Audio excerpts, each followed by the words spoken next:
All right. Well, anyway, we Look might as at well me, start. I'm the captain now.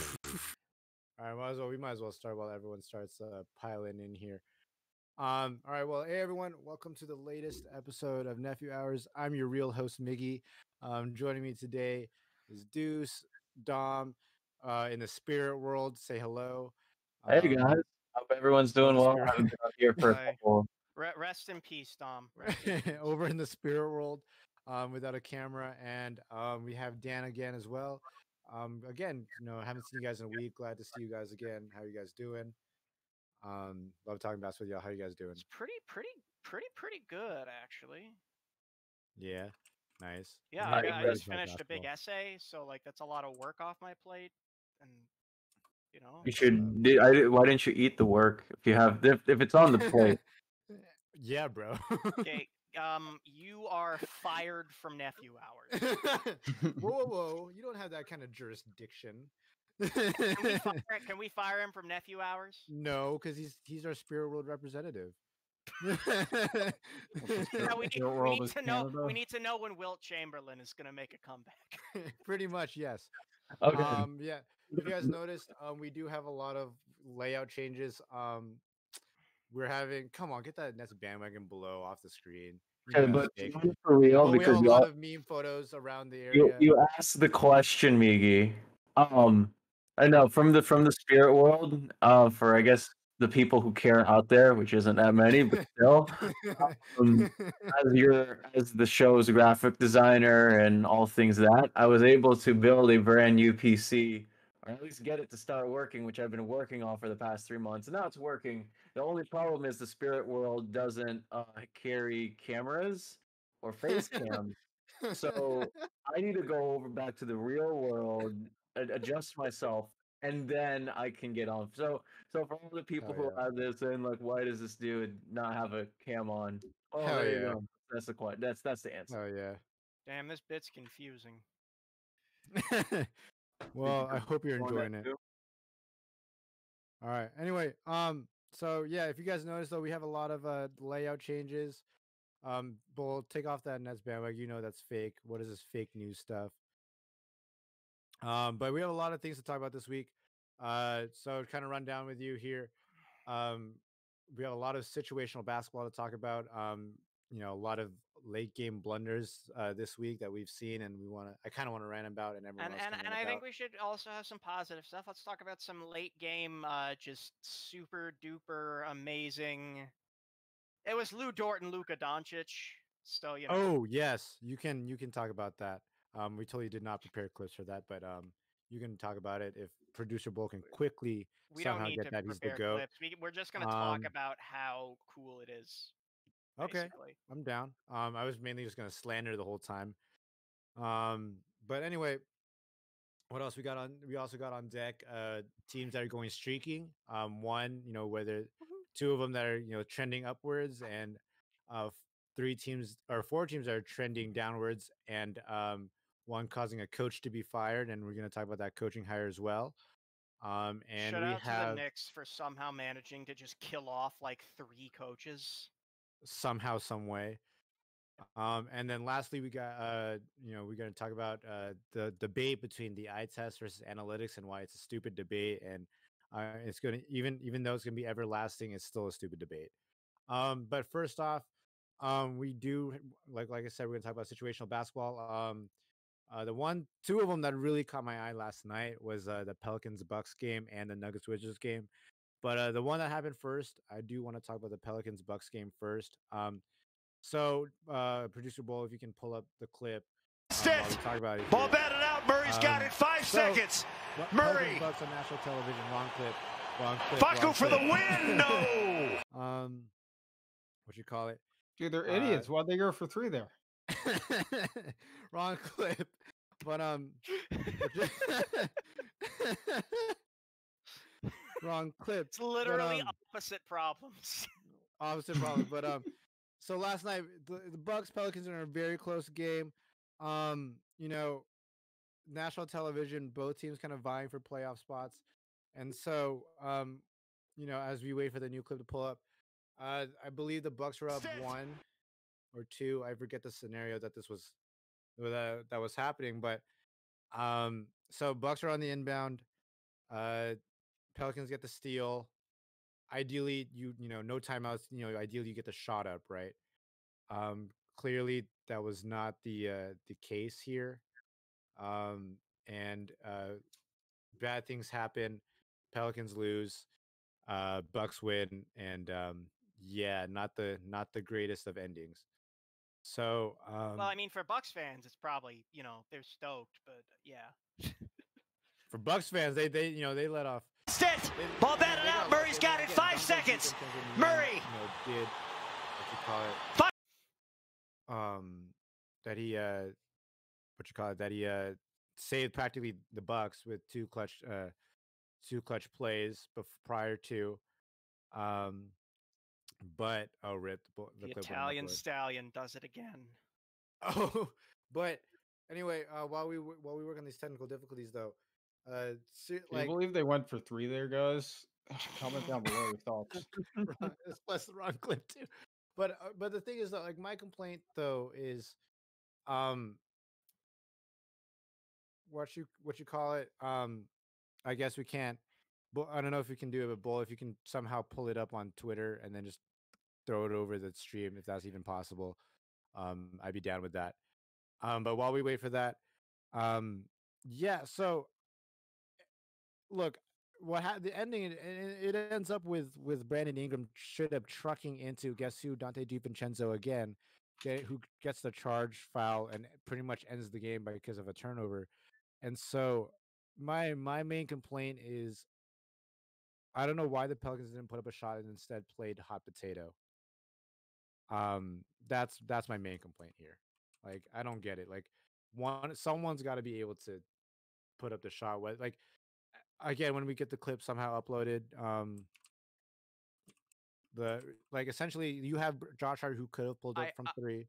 I don't understand why Ingram didn't take that shot, because Ingram is, like, if you're looking for someone who needs a basket in that situation, Ingram, he can do it. He was also contested by Giannis. The main what you call it? The main player that I want to blame, is Lonzo Ball, because he was open multiple times and still passes it out anyway. It's his, like, instinct, because his instinct is to pass, not shoot. And, like, that works sometimes and not in this situation. Yeah, but I mean, the thing is though, like, why be on the court for a late game situation if you're not gonna put up the shot?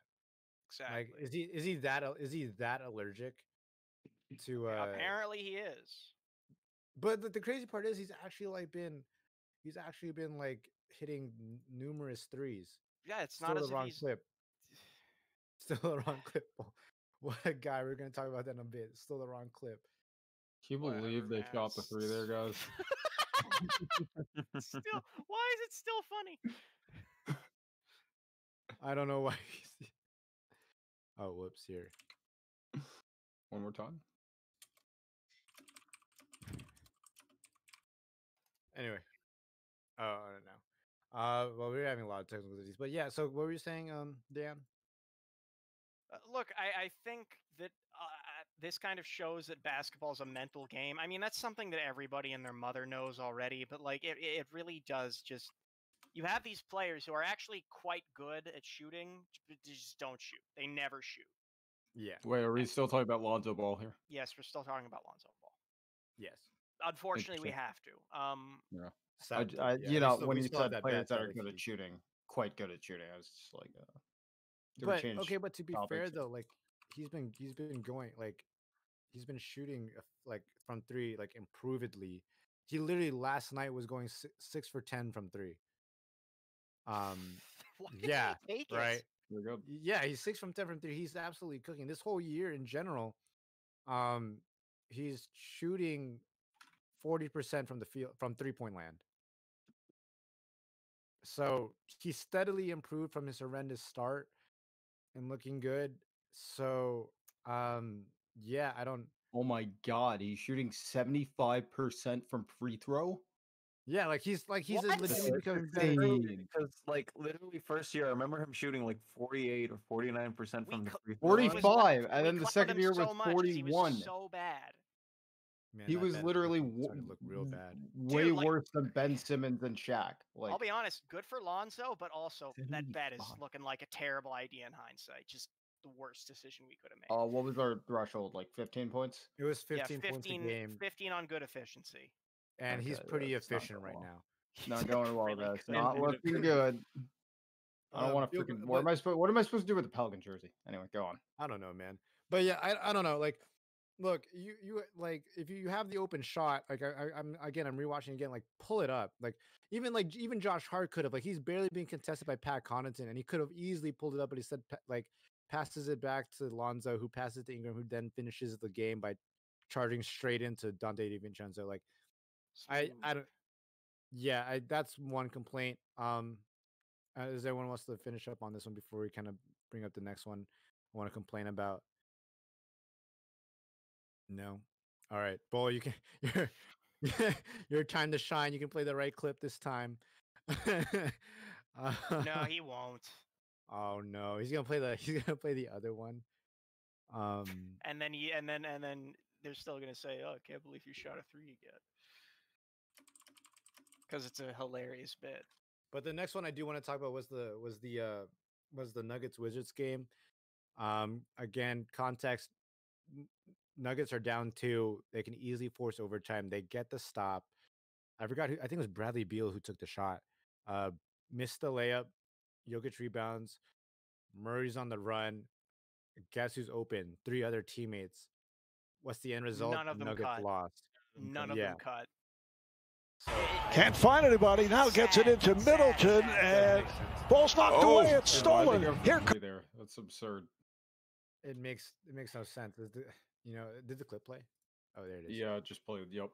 Right. See, like, look, keep the clip playing. Oh, the Bucks clip was playing again in the background. But There was play the clip again. Keep playing that. They had like I want to say like maybe like a 4-on-1 fast break. Yeah.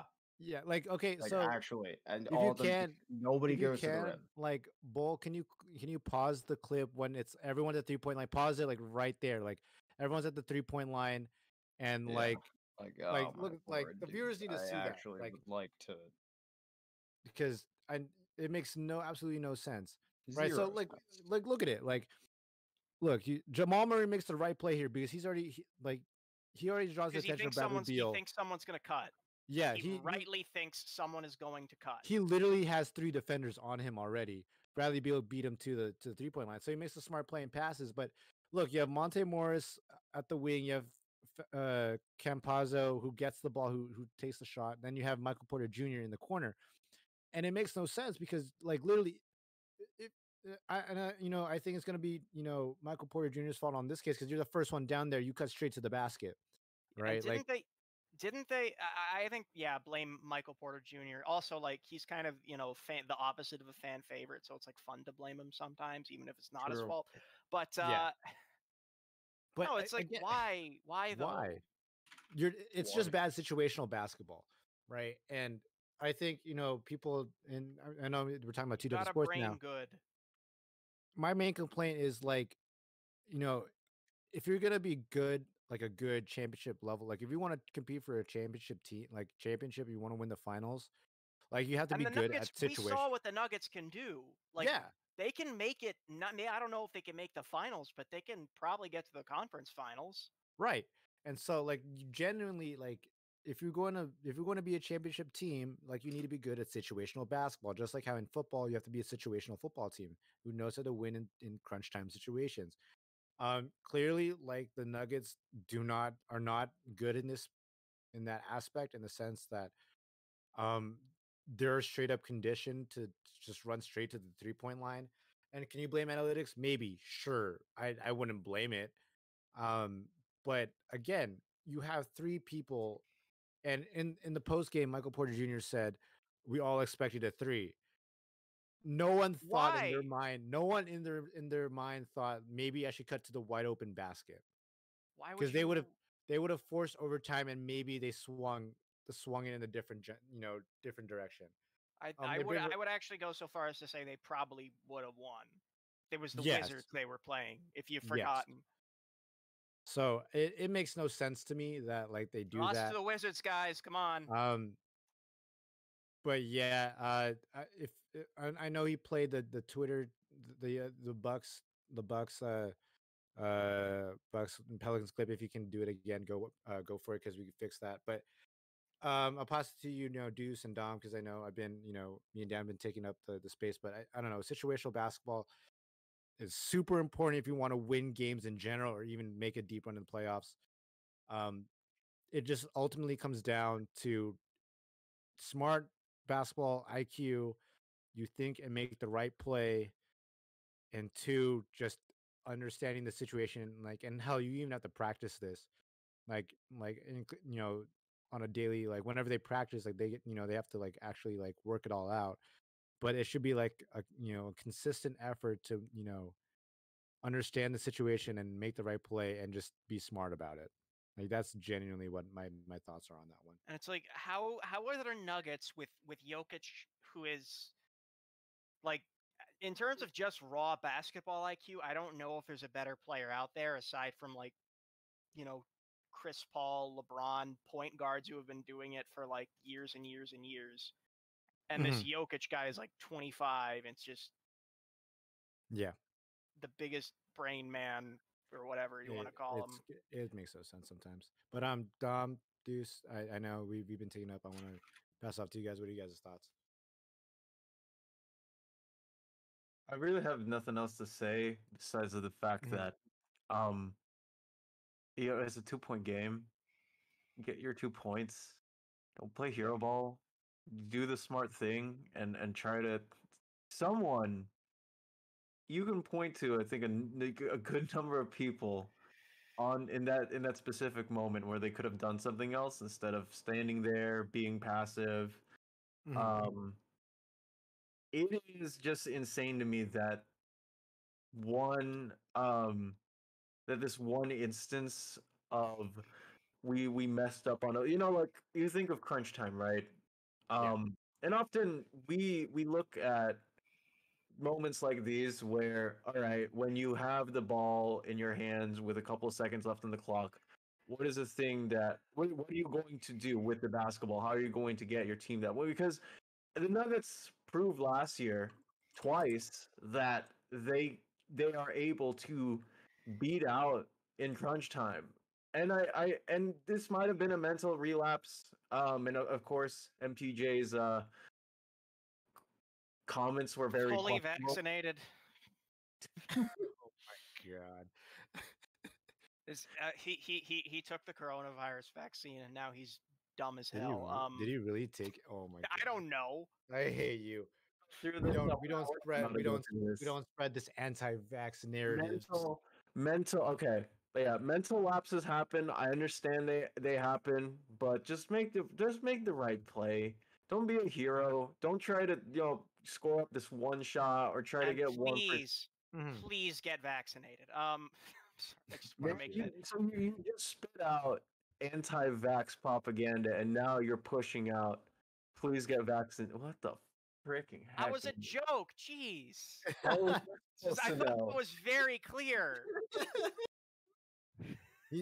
Don from the spirit world can see all, so I think he's seen through your lies. I'm playing. Calling me a liar? Watching at home. Dan's Canadian, so he's not really anti-vax. Let's just move on. That's true. Anyway. He's not. Yeah, but anti actually being able to get the vax, though, we don't have any. Anyway, oh jeez. Dom, or not Dom, Deuce, any thoughts on what you call it? No, I think bad situational basketball. Perfectly clear. Okay. I think they should have taken it too. Really? Yeah. Hot take. Hot take. Really, they should have taken a free throw. Somehow, some way. Moving quite along with this one. So again, talking about the Wizards again, they're going kind of streaking. So they're kind of back from the grave now. They've won 7 games into the last 10. Really, that revival. many? Yes, they've pretty much revived themselves. 12 and 20 Apparently, now. everyone figured out their roles and 17, finally sorry. know how to make it work. And so they've miraculously risen from the 15th seed, the worst team in the Eastern Conference, to the league. 12th seed in the Eastern Conference. So that's such a revival, and somehow are 2 games away from a possible play-in tournament and competing for the playoffs. That is their revival. The East is a little bit of a shit show this year. Let's be real, Yeah, but that is still 100%. impressive. It's impressive that somehow they've come back from the grave. That's pretty much the somehow that's the miracle in its own, because we were days away from saying bringing the Scott Brooks get fired chant to Russell Westbrook retire. He should still probably get Yes. fired, but Bradley Beal get out of there. All that yeah, stuff. we've been like at a fever pitch, but here we are. The Wizards are winning. What are you guys' thoughts on the Wizards somehow making it out of the grave? I mean, congratulations, but like, I'll be honest with you, I don't think this is sustainable at all. Maybe I'm being like a Mhm. negative Nancy, but this is There's not a a middle great ground team. here. There's a middle ground. I think they were definitely underperforming before. Now they're overperforming. I don't. I mean, they've got a shot at the playoffs just because it's the East, but I don't think they're Yeah. gonna freaking continue winning 70% of their games. I think that's fair. They're still not good. It's just I don't think they were ever that bad.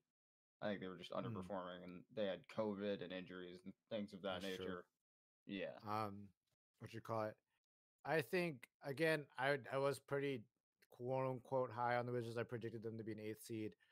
Clearly that is not working in my favor at the moment. But Same. I think. What was that? What were you Look, saying? I was also really high on the Wizards. And Yeah. they're not who they say that they're frauds. They are. Although I frauds. think we learned that I don't know, you have to pretend to be good for a while to be even considered a fraud. They're a step below frauds. I ultimately do think um that I ultimately do think that the Wizards do not make the playoffs, nor do get in the Interesting. play-in tournament. Yeah, I don't think so. Because again, like Deuce said, you can overachieve, and that's what's happening right now. And then they'll retract back into the mean, because again, the catalyst of it is Bradley Beal and Russell Westbrook going absolutely nuclear. We know Bradley Beal can do so consistently. Russell Westbrook not so much, especially now. Can I? Here's my take on the whole Wizards situation, because I think since they've gotten their weird rests and all the stuff that's happened with the COVID protocols and them being sidelined for a good amount of time, I think there should be a decent amount of credit given to Scott Brooks for at least aligning um the team into this sort of winning trend and direction. I think it's also in basketball, right? You usually have 5 players on the floor. And when you have 2 people who are extremely talented on the floor at any given point, especially I think in crunch time too, I think at that point it's like, wow, like the game's so much easier, right? Like usually you see teams with two two all-stars or 2 all-star caliber players or better. It's really hard to see them, like why would they not make the playoffs? Yeah. It's very interesting because like in the East, like I'm just looking at all of the teams right now, and it's a very weird race for the bottom. Like you have the Bulls, you have the Hornets, Hawks, Heat, Celtics. It's a very weird conjunction of a lot of teams that are very close to one another. I don't know. I don't want to say the Wizard stuff is a fluke, because there's a very good possibility that they might have turned the ship around. I guess we'll have to wait and see. But I do think that like when you do have 2 guys on the floor who are very talented, it is just hard to not make the playoffs without that. Even the play-in tournament, it's just really hard to not, unless your team is ridiculously riddled or bad. Yeah, I think Beal and Mo Wagner, very good duo. but bouncing off it, like, so again, like, look, I mean, they have the capabilities to make the playoffs? Sure, yes. Like again, I was high on them, but again, you can give credit to Scott Brooks, but as much as like the role players kind of understood like their roles per se, and like that's what that contributes to a lot of their winnings when people know what they're doing. At the same time, it's like some of these players are like not being used correctly. Namely Danny Avdia, It's who's a it's a crime. crime. They just make him stand It around makes and no take corner sense threes. for a Pretty point awful. for a player who was made as a point forward I don't to know why they just drafted not him at that touch point. the ball Really other bad. than to shoot corner threes. Like, dude, give the ball to him and let him pass. He's a good passer. It's disgusting that Scott Brooks doesn't know how to use him and clearly did not watch film to do so. But yeah, I don't know. I feel like I'm gonna go with Deuce on this one again. Like, I feel like they could retract back to the mean. We'll start memeing again, and with the trade deadline coming in almost practically a month now, we're gonna be start chanting "Free Bradley Beal" again. Yeah. Free And Bradley Beal. chanting "Fire Scott Brooks," which he should have already been, but it is what it is. Another team kind of Maybe we'll going get back to the another Grizz- Raptors assistant. Oh yeah, ooh, we got a spicy take on that one. Running out of coaches, guys. This isn't funny anymore. But continuing on with the teams that are coming back from the grave, the Miami Heat, who have now won 4 straight, are now the 10th seed, pretty much, in the hunt for the play-in tournament, back from the grave. Somewhat looking less fraudulent, but what you call it? They still have an uphill battle. They look like they've been hitting their stride. But you know, what do you guys think? I think I think they they're hitting their stride and will eventually make it to the borderline top 6. Like I honestly don't think that there are that many good teams in the East this year. No. A lot of teams are suffering from just overwhelming like attrition and COVID, and it's not like that is half the teams in the league. It feels like it seemed to be hitting the East harder for whatever reason. But like I don't see why they wouldn't end up being in a playoff spot. Yeah, like again, like the plus like again, the Miami here are pretty much running it back with their main core. Um, Other than the new additions of like Avery Bradley, and their draft picks. But again, like Jimmy Butler, Goran Dragic, Tyler Hero, Duncan Robinson, Bam Adebayo, like they've Andre Iguodala, who we want when the laser beams are pointed to Earth. Like they know what they're doing, and I Still feel like funny. always will be. Like they'll still like they're figuring it out, and again they've won 4 straight.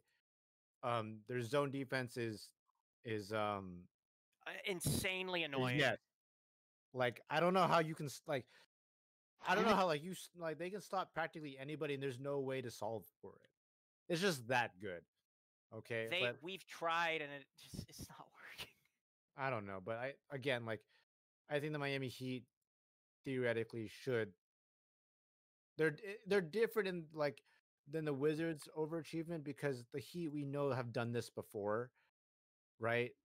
And they have players that can play consistently well, unlike the Wizards. So that's why I would rather like I can trust the Miami Heat more in their revival than I can do with the Washington Wizards. Fair. Deuce, Dom from the Spirit World.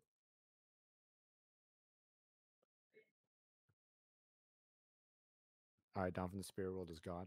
I'm still here. I'm still here. I'm Oh. listening. I am no. I've always been here. I have never left. Oh God. No, I was gonna let you speak because I had nothing to say about No, the no, Heat. I want Deuce to speak first. Deuce needs Okay. to. So I mean, I guess the Heat. I have not been paying a lot of attention to Heat basketball. I can only assume that. Yo, Once that's again, nice. it's a regression to whoa. the mean. You know what I mean? They are I a love that talented phrase. team. Jimmy Butler, I know, has been like, I want to say in and out of the lineup, perhaps. Bam Adebayo, I know, was underperforming. So, I mean, regression to the mean. It's really all it is with them, I guess. Can't really say much more about them. Haven't watched much Heat basketball. I will say this about the Heat.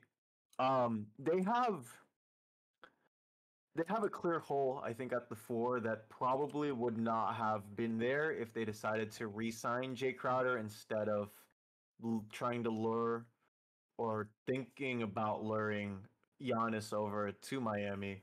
Hmm. Um, Look, and you have a shot at Giannis, you take it, but like I think a lot of teams ended up kind of screwing the pooch on that one. it happens. I understand that, but at the same time, like if you were going to sign Bam Adebayo to this very large, lucrative deal, in the same vein of that, it's just a might as well if you have something there as your foundation, build upon it. And I like Kelly Olynyk. I think he's a great floor spacer, and him as a backup 5. It's He's a a good bad thing. It's a good person though, but What's up? he's a bad person, great floor spacer. Oh, Kelly Olynyk, yeah, Oh. no, terrible person. Awful. Yeah, we hate Olynyk. I haven't liked him since he dislocated Kevin Love's shoulder in 2015. Yeah. But yeah, it's just more so like if they had Jay or if they spent money to get a decent combo forward or someone to play the 4 next to Butler, I think they'd be in a lot better shape right now than they were previously. And again, injuries don't help. It doesn't help too when you have like a fourth of your roster out because of contract tracing and all of that. But I'm glad the Heat are turning it around because they are one of my favorite teams to watch. I love their culture. I love the Vice stuff. I copped the shirt. I copped the Vice shirt back because I had to get it in before the whole entire promo ended. I just love the pink colors. But yeah, I'm glad for the Heat. They need to they're going the back up, and that's good for Miami. All right. So kind of going the opposite direction here. There are teams that are trending south and streaking in a bad way. The one more notable one that we want to talk about here is the Boston Celtics, who Yes. have fallen from grace. We love to see it. Everyone here hates the Celtics. Boo Boston. Yeah, screw Boston. Fuck the Celtics. But in the spirit of providing good, solid basketball talk and being better than ESPN, um, the Boston Celtics Really have low fallen. bar, like incredibly low bar. We're literally stepping over like a staircase. But essentially the Boston Celtics, who started off hot at like a 7-3, 8-3 record, have now fallen to a 15-17 and looking like they could possibly be in the play-in tournament at a 15-17 record. A lot of this could be attributed to COVID, contact tracing, and health and safety protocols. A lot of it can also be can be contributed to um, injuries to Marcus Smart and other players. I think the biggest problem with Boston is that Kemba Walker is just not playing well. Yeah, I was gonna Yeah, say I was about to say that. Kemba Walker slander. Kemba Walker averages more smiles than points. It's People getting on his case for that are wrong. People should get on his case for That's playing terribly instead. Yeah. Well, yeah, we are. But look at that. Look at that. Look at that psychopathic smile. No, I'm kidding. It's the face of a murderer. But yeah, like in hindsight, like, Hornets is playing better than and we lambast like we literally got on about the Hornets signed him for that $57 million contract or whatever. yeah, Like, why would you replace Walker with Rozier? That same Rozier is outplaying Walker right now. yeah. Yeah. In hindsight, it looks To be so honest, bad. so is Gordon Hayward. Yeah, so ironically, like the three players that left Boston on like relatively bad terms, Kyrie Irving, Gordon Hayward, Terry Rozier, they're all balling out on their All new balling out. teams. Shout out to Rozier, Tobias Harris, and Jeremy Grant for being my first picks for the not actually overpaid team. Yeah, you So know, so for Rozier, for what you're getting from him, you're getting a really good something out. Like I'm, and this is crazy too because like let's Scary say- Terry is like actually scary now, Yeah. and not just Pretty the much, team yes. he's playing on. like I don't know, like again, like um, look, I think ultimately the Celtics do make the playoffs. They're just Jason Tatum and Jalen Brown like are too talented. When they get Marcus Smart, like he'll help them win some games. But Oh, they'll like absolutely make the playoffs. they'll There's make the no playoffs, doubt. but they're gonna be like like I wouldn't be surprised if they're a first round exit because like unless Kemba Walker somehow revives himself and like isn't washed anymore, Right. like they're not gonna win anything. Like they went this whole like yeah we have enough depth to win us games, and they trusted depth over trading for a star when they had the opportunity. Multiple times. Yeah, multiple times. And then also let star players go and blame certain star players for their failures. Um, but you know, You're really at this pissed point, about the Kyrie thing, aren't you? yeah, like Rightfully it makes so. no sense. It makes no sense. Like again, like like Deuce brought up earlier when we were talking before we started the show. Like though it is mentioned in passing, it if you really have to mention like Kyrie is one of the main catalysts of why your team is struggling right now, like you're just scapegoating him. Like if there's one person to blame for all this, well, multiple. There's multiple. Like if there's two people you want to blame for all this going down, Danny you blame Ainge. Danny Ainge and Brad Stevens. I don't even Danny know if Ainge. I'd blame Brad Stevens, but I'm No, I definitely blame Brad blaming. Stevens. I'm Ainge. Like Yeah, you blame Danny Ainge for sure because he constructed this roster and was too prideful to not to be like, yeah, we have all these assets and we're just gonna hoard them all and not use them, Right. and became too greedy about it. that's like they And got Peyton Pritchard and not much else out of that. yeah, like look, like at this point, and I've said this multiple times before, and I'll keep consistently saying it. Danny Ainge only cares about winning trades, not championships. This is very evident.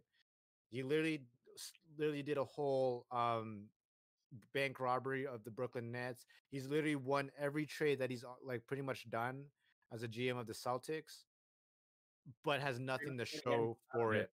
You're not getting anything out of it. Absolutely nothing. They've wasted a good decade. Hell, the Nets have had absolutely nothing, and they're in a better shot of winning a championship than the Celtics are, and they've done it in a Yep. shorter amount of time than Danny Ainge has. So I blame To him. be fair, the Celtics didn't get like Kevin Durant and Kyrie Irving. Yeah, but literally the Nets started from They nothing. could have though. They started from They nothing and got absolutely there. could have. The thing that concerned me though, and What's and up? this is part of the Gordon Hayward stuff, is just like when you lose a max player, that's always something. I don't care who that max player is, but when you lose someone like that, it could be true in the fact that because they don't have Gordon Hayward anymore, they don't have the, part of it means the production on the bench or whatever it may be. Because I think in some cases you could look at it and say, yeah, Hayward helped them win some games. Like, is he Yeah, 100%? Like, it's it's crazy to me that like Kyrie go, Al Walker leave, Al yeah. Horford leave, and Gordon Hayward going for that Just to me say is Al concerning. Walker. Al Al Walker. Walker. Al Walker. The whole thing is when you let max guys go, and in multiple cases, not just one, but multiple cases, it says something about either your team, your culture, your organizational structure. You need to look back and say, do we need to do something different? Because there's obviously something not working here. Yeah, 100%. Like again, again things could change in the next 24 hours. But we are recording this on Friday, February 26th at 6 o'clock p.m. As of now, the Celtics are playing. I have not checked the stat line. I hear Kemba Walker's going off, so that kind of hurts the argument, but the argument still holds the same. But Okay, but including, but on top of that, again, Danny Ainge does not care about winning championships. Apparently, only cares about winning trades. Um, I do also want to bring up Brad Stevens for as the coach that he was hyped up to be. He's starting like every game. He's starting to look more fraudulent, than he was. Because as many after timeout plays you can draw up, like clearly, like again, I'm going to point to the fact that um every player so far that has left the Celtics is balling out on their new squads. um you know is it A, does he not know how to coach stars, or B, does he not know how to control a locker room with stars, or C, a mix of both? we need to we need to talk about that second point a little bit more because it just brings up the whole entire, like, I think the Heat won. It was like game 2. They won a game, and then the report comes out that Marcus Smart and a decent amount of the Celtics players were yelling at each other, right? Yeah. You can be you can be the smartest basketball tactician and all that for I'm concerned. And we need guys like that who are smart, who can draw up plays, who can do all that. But at the same time, you also need to learn to be a leader in the locker room. You need to learn how Yeah. to be like the like who your players, your men can look up to and say, like, coach, I need you, we need you right now, we need you to lead us. Mhm. I just don't think that Brad Stevens is that type of guy. And I remember Well, Usman and I were either you need that coach or you need that player, and the Celtics don't have that player. They don't. Like, look, Tatum's great, Brown is great. They're both super quiet guys. Like, Yeah. they're 100%. not gonna. They're more in the Kawhi kind of mold than the LeBron mold or the CP3 mold. Yeah. I think that if you actually look at this, and this is one part that's interesting to me because Chris Bosh a couple of years ago went on Bill Simmons' podcast and talked about the Celtics in the same way too, and were like, oh, like were they as good, were they not as good? He was talking about when he was with the Miami Heat, they would go over to other people's houses, dine in, hang out, spend time with together. In basketball, there's a group of 15 guys, or if you're on a team, you have 14 or 15 other players who you're going to spend your work days with, literally for like 9 months of the year. Mm. And in that time, what you're supposed to do, and this is what I love about like all these championship teams and whatnot, the teams that usually are the best are the ones that hang out with each other the most. That want to say like, hey, let's not only be like players on the floor, but let's also be friends off it. Let's get to know each other. Like let's hang out. Like let's do. And Chris Bosh was talking about like how in that specific Heat culture, like him, LeBron, and Wade, and Charles, and some of those other guys, they'd eat up at like a restaurant, hang out, and they bonded. Like their chemistry was better because of it.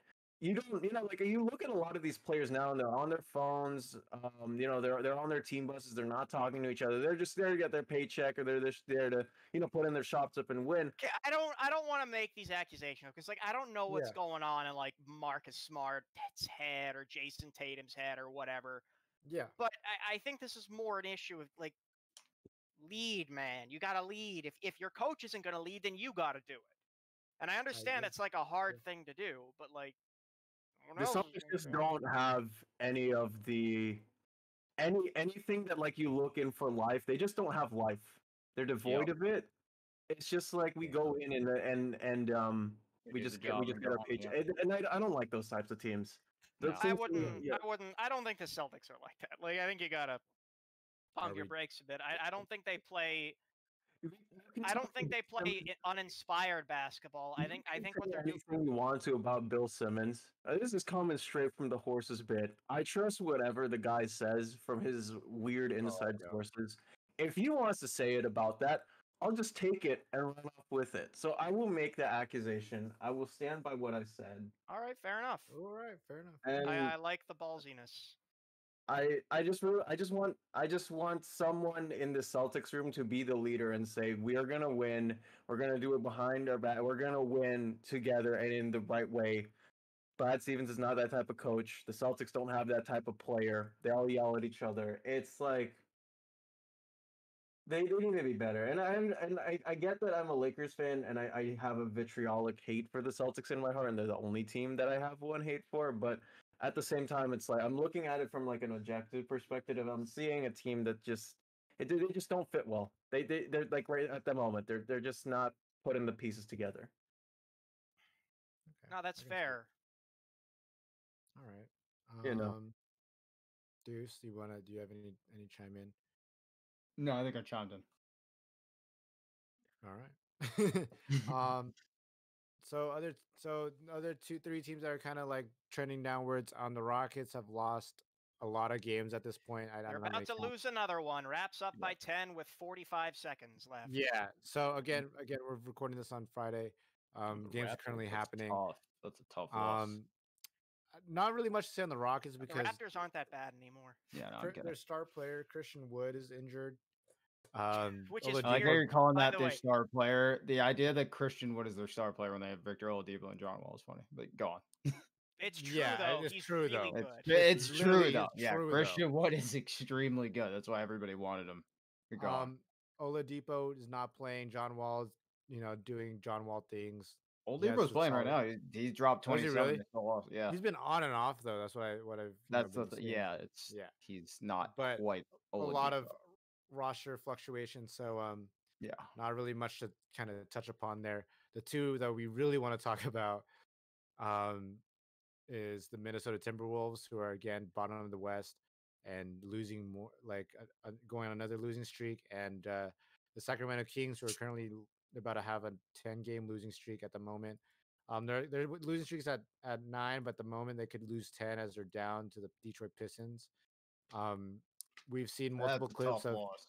Luke Walton smashing clipboards and just being frustrated as hell as a Yep. coach. Just make Alvin Gentry the head coach. Like, Yeah. please fire Luke Walton. Oh my god. Yeah, Kings why fans would hire rejoice. a better coach just to make him? Like, So this is coming in from a Lakers fan. I really don't understand why he still has a head coaching job. Like, okay, so he coached a team for Steve, because Steve Kerr was out with with something, right, for like 20 or some odd games, He and only got the job because he won with the Warriors when they're at their freaking peak. I still don't- like he's still riding that. He's That a, and his dad. 100%. he's just so bad. I don't understand why he's still here. Like, I'm watching over these, like there's a reason to why we fired him and got Frank Vogel in as a first, and it's not because he just doesn't know what he's doing half the time. Frank That That Vogel's was also, a like, promising really good team too coach, before he came in. Like, we were expecting them to be a playoff team by now, and I know. they were well It's- on their way to that. With I don't remember who they fired. Dave Yeager. Yeah, Yorger. Yeah. They were Jeez. well on their way with that. They just and Vlade Divac really loved Luke ruined their Walton for momentum. some reason. Yeah. I don't know look, why. he also He went to a lot of- loves Marvin Bagley for some reason. And I Yeah. don't know. See, That I makes still no feel sense. bad because I know Bad business Bagley is decisions. talented, but he will just forever be shit on because he Luka got picked ahead Doncic of and Trey Luka. Young were Yeah. picked yeah, after because him. he's not Luka Doncic Yeah. or And Trey Trae Young Young. or even DeAndre Ayton. Who, Yeah. honestly, probably Yeah. I shouldn't need to say even because he's actually like getting to the point where Yeah. in his own right he's, But No, Aim's very good. Yeah. like honestly though, like is there really anyone else really to truly blame other than Luke Walton? Because I mean, again, terrible coach. We've been knowing this, but Tyrese Halliburton's like in the running for Rookie of the Year. Darren Fox is balling out. Fox has been great. He's back on his I know, upward Fox is looking so trajectory, good. but still not enough. Buddy Hield has been on a downward trend though. Bagley's kind of meh, and after that, just more meh. But Right. again, like this Kings team should be better than what they are now. You can feasibly say like, yeah, they're competing for like a playoff spot, but right now they're not. So it's like at this point, are we? I mean, what else can you possibly do other than to fire the coach? Just blow it up, fire him. Oh, I Like still don't understand why they made that. Like, Vlade Divac, why is he still there? he's not. He's gone. That's right. Yeah, Payne's in, right? They put McNair. Yeah, McNair. Yeah. Okay. But again, like Yeah. you would have assumed that when McNair stepped in, that he would have fired like the coach and started Clean his own house. thing. They need to clean. They have Tyrese Halliburton, who's turned out to be a pretty darn good player this year. Yeah. Darren Fox, Understating it, honestly, he's amazing. But right? Yeah. sorry. Right. No, he is, and he should get all the praise in the world for how well he's performed this season. Darren Fox, I think, has taken a decent step up, with his game.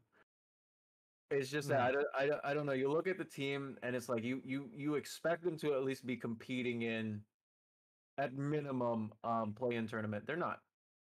No.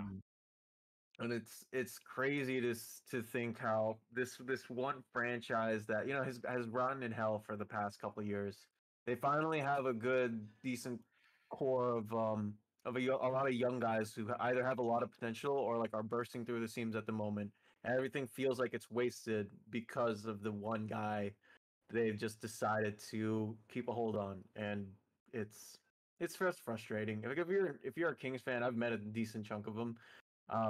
Really? Yeah, someone fire him.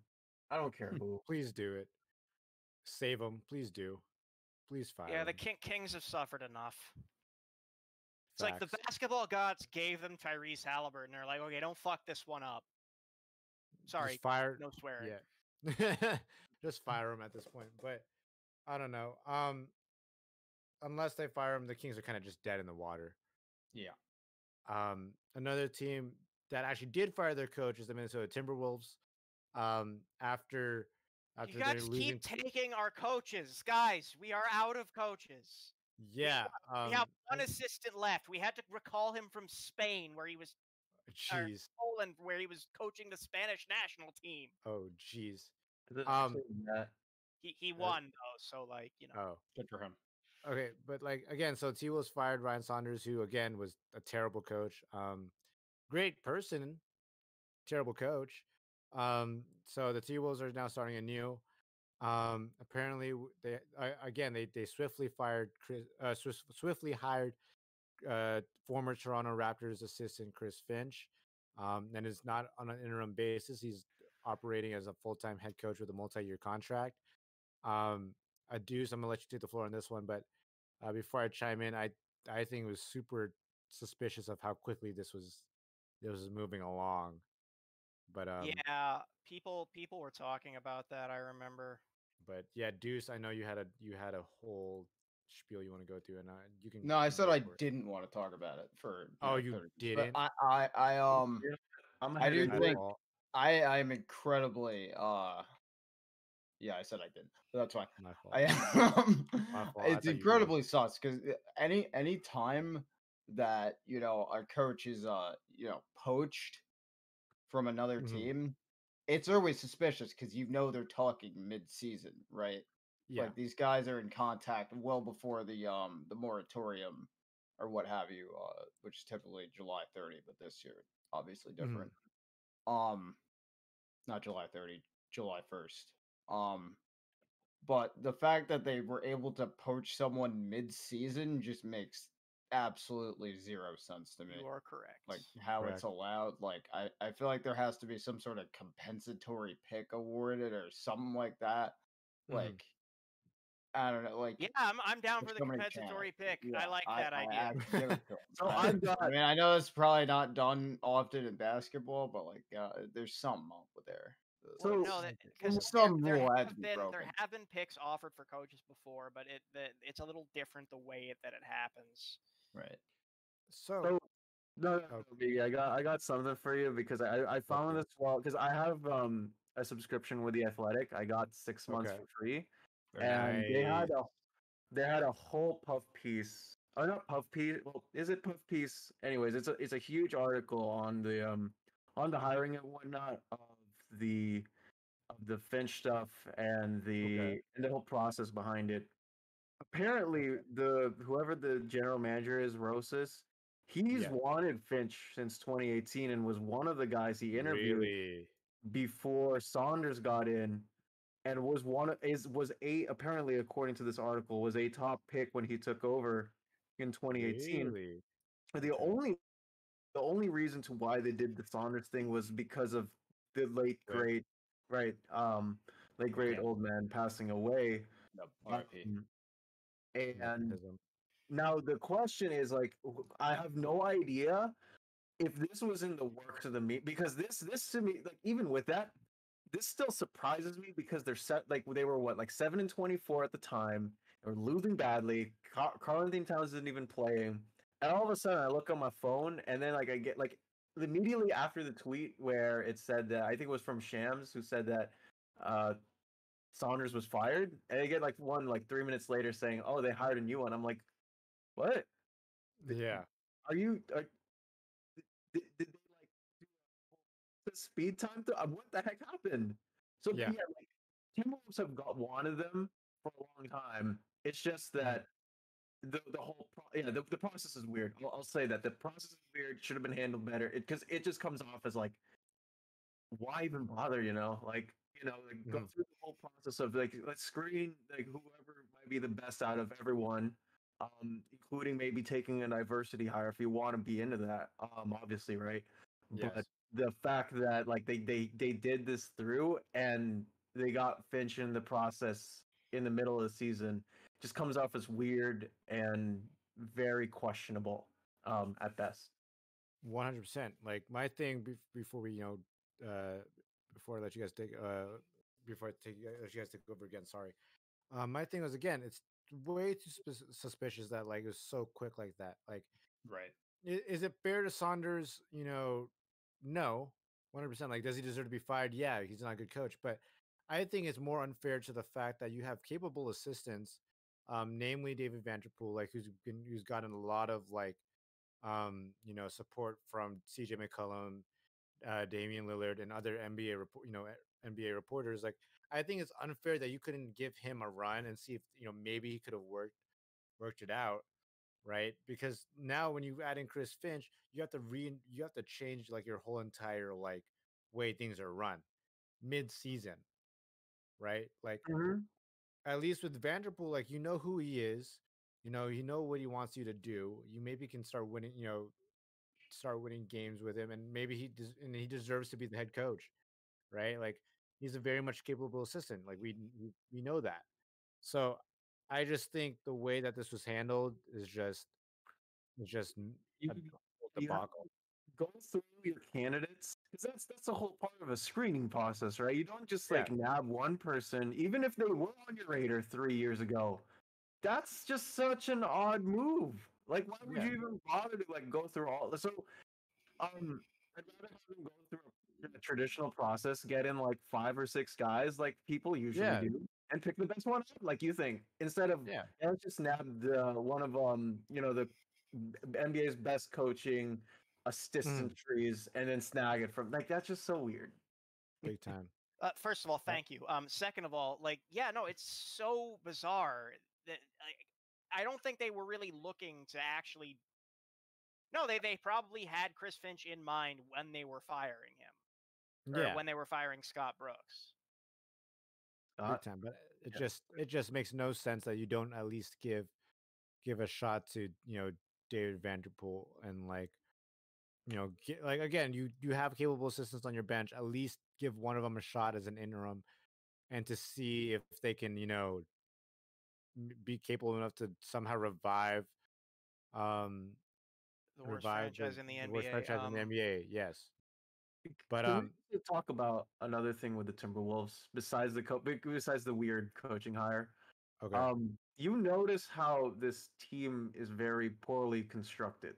Like it is, On paper, yeah, it's not, but but you look at it, right? Like you have two. Sorry, your best player is Karl Anthony Towns, and there's a really good video out there that details how important he actually is to the Timberwolves winning basketball games, and he is very important. Like more important than I think um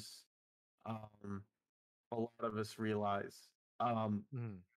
but you look at it, there's a whole bunch of like supposedly good one way player, like one way offensive players like D'Angelo Russell, Juancho Hernan Gomez, who's great from three, and a whole bunch of defensive specialists like Okogie or other guys like that, right? Mhm. And overall, man, they just been a mess. Like on the floor, I think like if you look at, I think it's like they get outscored by 14.1 points when D'Angelo Russell is on the floor, and it's a lot of the time he's on the Yikes. floor. And it's a very poorly coached team.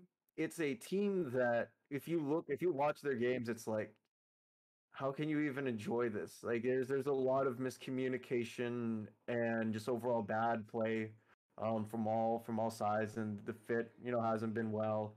I'm really happy for Edwards though, because it does seem like he is trending in the right direction. I don't think he'll be.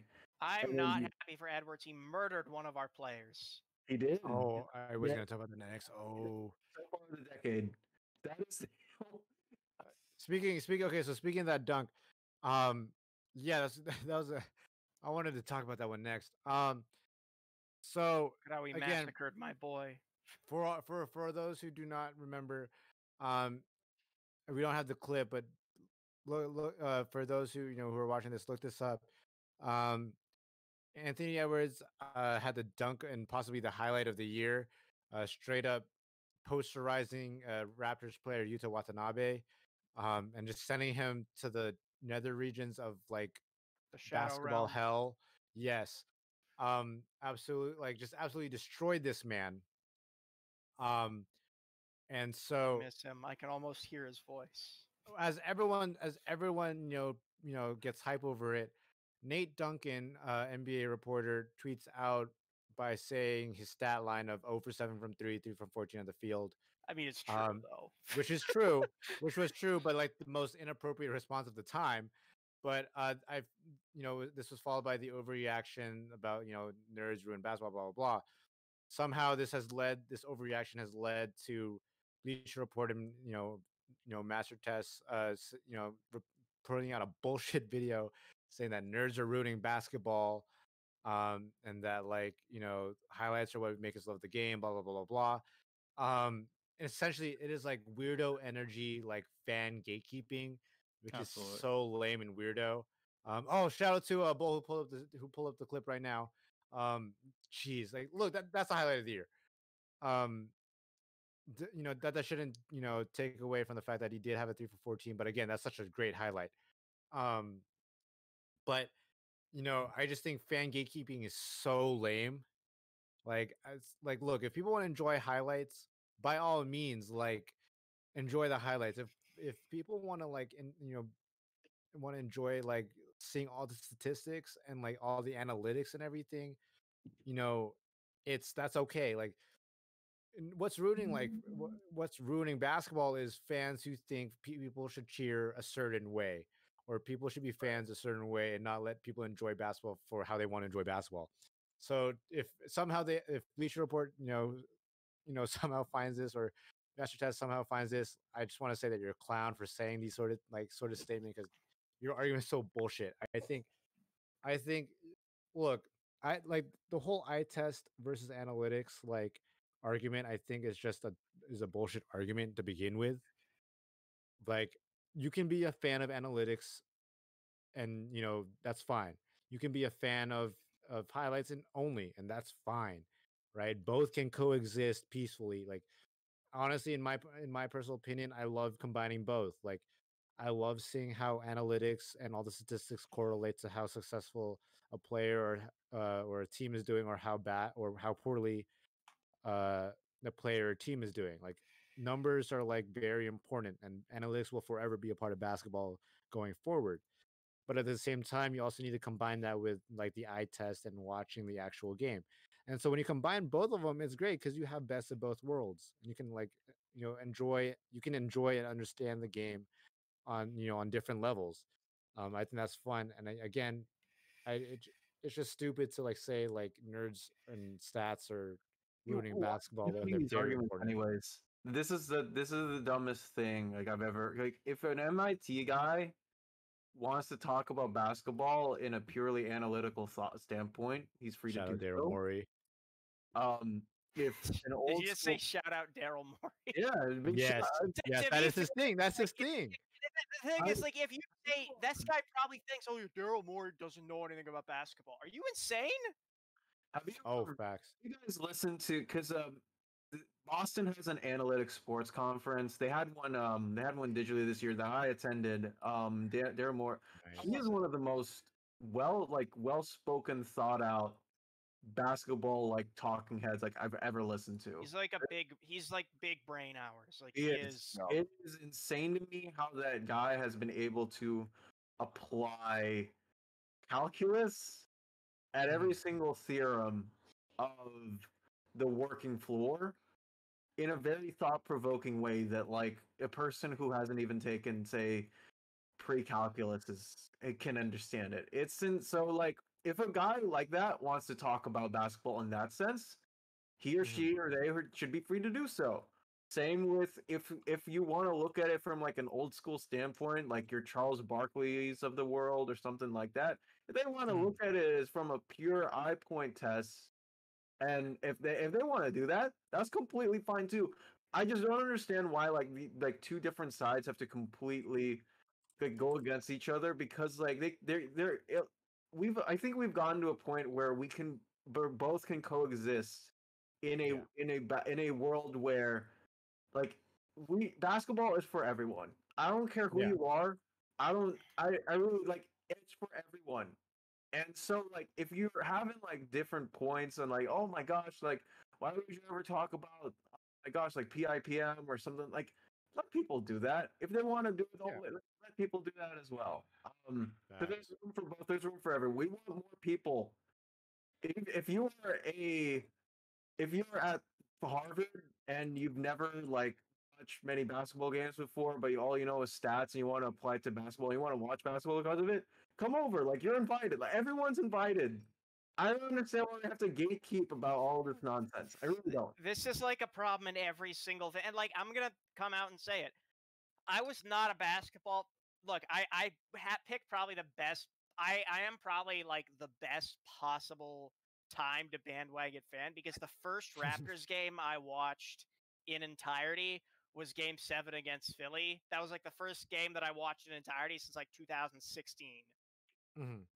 But one of the things that kept me into it was oh, I love looking at these stats. I love looking at, okay, what can this guy do? What can this guy do? What is this guy good at? It's that to me is a lot of fun. I love that. Definitely. Deuce, you want to chime on that too?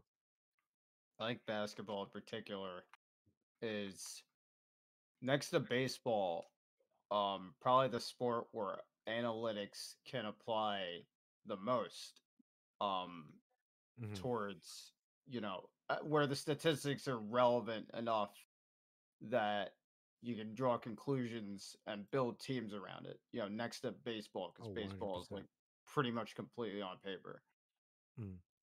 There's always going to be an intangible factor, and there's always going to be old heads that reject it.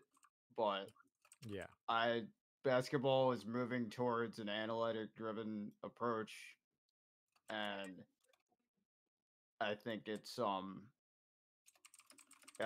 forward progress, and I think anybody who's not riding the analytic wave is just missing out. They're not appreciating the super efficient, we're squeezing as much efficiency out of every offensive possession we can. I mean, there's a lot of beauty to the way the game is played today.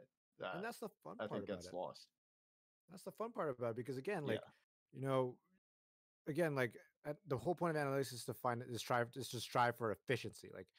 Everything is going to be efficient, and it's clearly it's working, because again, everyone's scoring 120, 130 points a game. Why? Because they're scoring efficiently. And look, we're now. I think we are now getting to a point where I think some of these old heads are going to have to shut up, because we're now reaching a point where we're mastering this kind of new style of basketball in much the same way that they mastered, stand around and hand check people in mid range for 48 minutes. And no resting. And the funny part is they want to blame the analytics for saying the mid range is dead, and no, the mid range is not dead. You can still shoot the mid range and be efficient. If you look at DeMar just DeRozan, pretend that Kawhi and DeMar and Kevin Durant don't exist. Yeah, Kyrie Irving, DeMar DeRozan, Kawhi Leonard, Kevin Durant. None of those people exist. They're imaginary. I know, LeBron James, Anthony Davis, Bam Adebayo. Like literally, like half of this, hell, even Luka Doncic, like half of the star players in the league shoot so efficient from the mid range. Like, Yeah, because and like that has now become a niche on specific teams, precisely because teams don't expect it. yes. And so I think when you combine this whole, you know, efficiency and analytics, and you combine it the fact that we get to watch like amazing basketball because of how efficient everybody is. I don't know why people are going to get mad about, oh, nerds are ruining basketball. Like, again, both can coexist, and it's fun because we get to have 120 to 125 games, and like it's bucket after bucket after bucket. Like, I don't know. I don't know how you can possibly like We just, at hate the end that. of the day, we want good basketball. And if analytics will bring a team out from the mud and get them to shoot better, get them to play better, I'm all down It's for it. great basketball. Yeah. I just want good basketball at the end of the day. Like, that's all we should be striving for, and analytics is here to help do it. So There you go. Like, I don't know what kind of like basketball purity we're looking for. This is pure basketball, like in general. So, yeah, that's what it is. Any lasting points before we wrap this up? You can win. Okay, let me. I know that Charles Barkley has been wrong a decent amount. I love him. He's probably my favorite basketball personality ever. But he's still wrong a decent amount of times. You can win championships by shooting the three ball. Charles, the Warriors did it Facts. for three The Nets are for about to 3 do it. years. So yeah. Let me just The say that. Raptors did it. Oh, the Raptors did do it. Forgot about that. So that's Yeah. it. That it's less. Look, people always talk about 3-and-D players. Now, when teams come up with 3-and-D systems, like, no, that's not okay. What are you? What? I don't know anymore. Well, anyway, that's pretty much all the time we have. Deuce, I don't know where he went, but Deuce, Dan, Dom from the Spirit World. It's always a pleasure talking basketball with all of you Still guys. I know. Thank you, Migi, for letting me be on. Of Even course. without a working camera. Maybe I can get it in by then. Maybe not. I like being from this. Honestly, Spirit World me, where like no one knows my face. You've transcended you've transcended basketball heaven and have reached like basketball nirvana. Dude, I want to reach it like someday. But yeah, again, like it's always happy to provide, the help out and talk about basketball. 'Cause there's nothing better than basketball. Yes, sir. And doing graphics, doing it for the fam and being here. It's Yes, always sir. a pleasure. So yeah, thank you for letting me be on this No Friday problem. night. Again, you guys appreciate, having you guys on. It's always a pleasure memeing and always talking great basketball Absolutely. with you guys. Last couple of notes, as again per usual, we have merch. It's in our bio on Instagram. Follow us on Wow. Instagram. Subscribe to us on YouTube. Subscribe to us on Twitch. Again, the past couple of months, we could not have been doing this without you guys. So with that, that's the end of the show. We will see you guys soon. Hopefully we got a lot more great basketball to talk about. And with that, you guys have a great night. Peace out, everybody. Bye. Love you.